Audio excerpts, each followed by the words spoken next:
With that, we'll go into opening statements. Right, here we go. So we got Deputy DA Reinhold Muller for the People. So, good morning, ladies and gentlemen. Welcome to this case. I'm going to give an opening statement. The opening statement is going to lay out the evidence that the people believe will be presented in this case. There will be terminology and perhaps concepts that are new to you. Asks them to pay close attention. The opening gives me an opportunity that I won't have at any other time in this trial.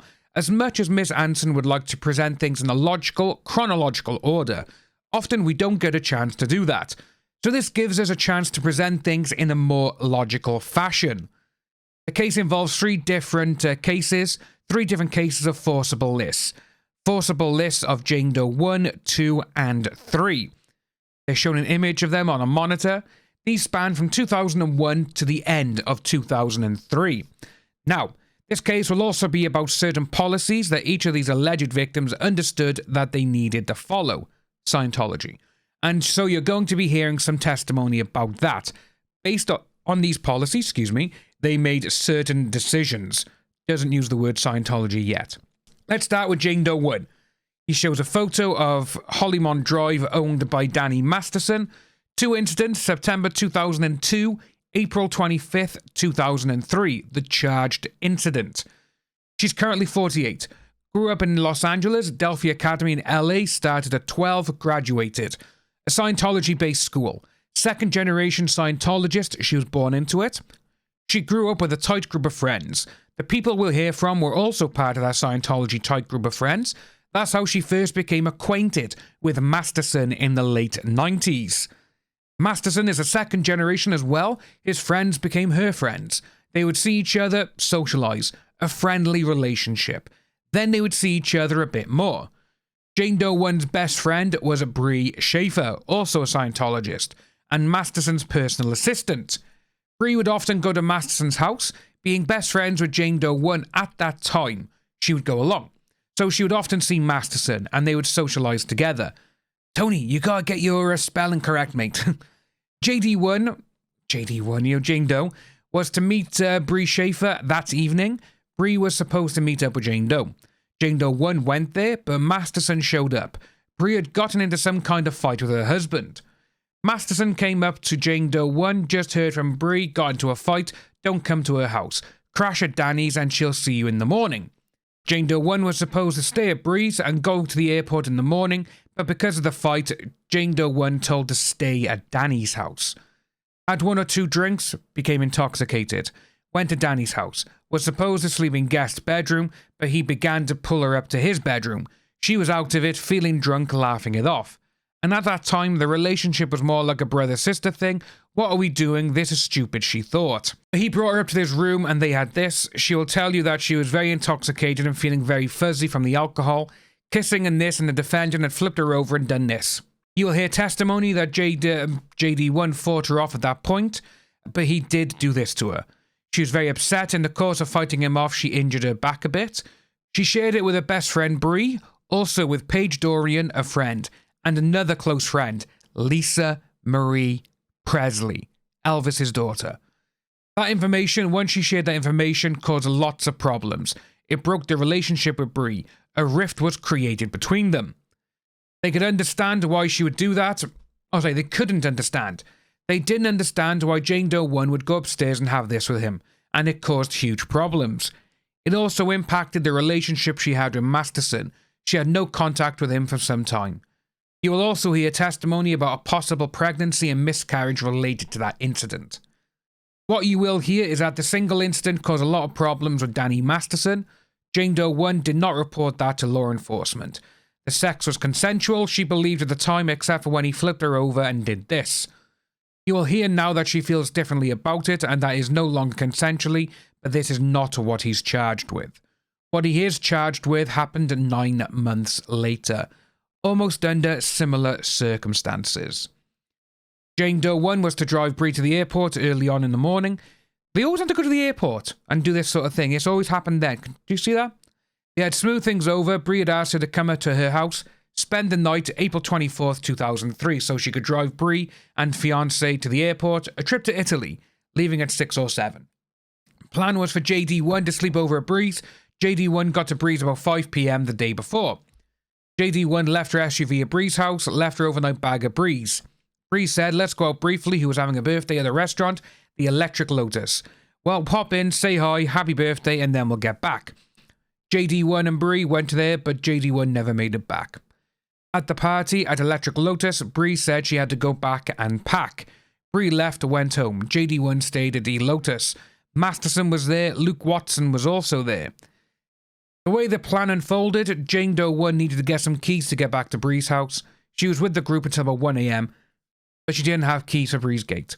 She went to Masterson's house to meet Luke to get keys so she could go back to spend the night with Bree.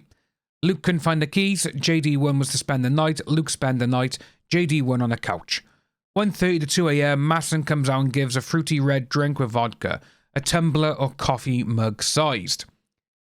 JD1 had nothing to drink before getting to the house. She had nothing to drink at Electric Lotus, her first night of the evening. She drank a little less than half when she started becoming very disorientated, about 20 to 30 minutes after she started to drink. They're drinking on the patio. Then Masterson grabs her by the wrists. You're going to go into the jacuzzi. No, I'm not going into the jacuzzi. She's wearing clothes. She didn't even want to go into the house. He pulls her by the wrist into the hallway. She tried to pull back, tried to sit. No, I don't want to go into the jacuzzi. She's noticing that she's feeling very impaired. Masterson took her upstairs, into the, up the stairs in the backyard, above ground jacuzzi. You have 15 seconds. It was his rule. He gave you 15 seconds to take off where you didn't want to get wet. Trying to take her boots off, feeling very disorientated. All of this was about 20 minutes. She had half of the drink. He then threw her into the jacuzzi. She was still partially dressed, recalled wearing a bra and underwear and soaking wet. After about 5 minutes in the jacuzzi, now she's feeling worse.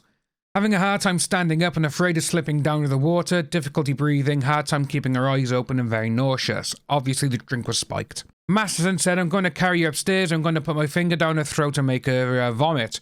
He carried her upstairs, takes her into the bathroom. People are showing photos from inside the actual house of these rooms. He has put her head in the toilet and shoves his finger down her throat and she vomits all over the place. You're disgusting, he says. You're going to go into the shower. She passes out on the floor briefly on the floor tiles. The cool tiles are soothing and she felt better. He picked her up, put her in the shower. He begins to soap her up. She was out of it, but Dad didn't notice. She got upset, punched him in the chest. Slumped back to the floor. He picked her up by her arm and her hair. Gave her soap, but she dropped it. Lowered her by her hair. Picked it up, but she couldn't. Then she felt she passed out again. At that point, he picked her up and took her to the bedroom. Wakes up with his body weight on her. She was doing this. She gets upset and tries to get him off. She grabbed a pillow out from behind her head and shoved it into his face, pushing to get leverage. Instead, he pushes the pillow back into her. She's having difficulty breathing. She passed out from the pillow while still doing this. At some time, she comes awake and still doing this. Yeah, it's hard to read, guys, isn't it? You know, sorry, guys. Fighting with one hand, he's holding her down, and with the other squeezing her neck. Come to again, hears a voice at the door.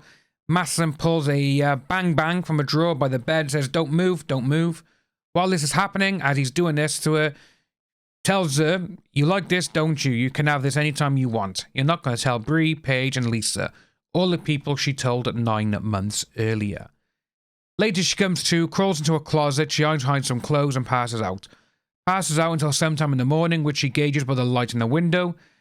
He sees her, what the hell are you doing? Throw her back on the bed, she passed out until later in the morning.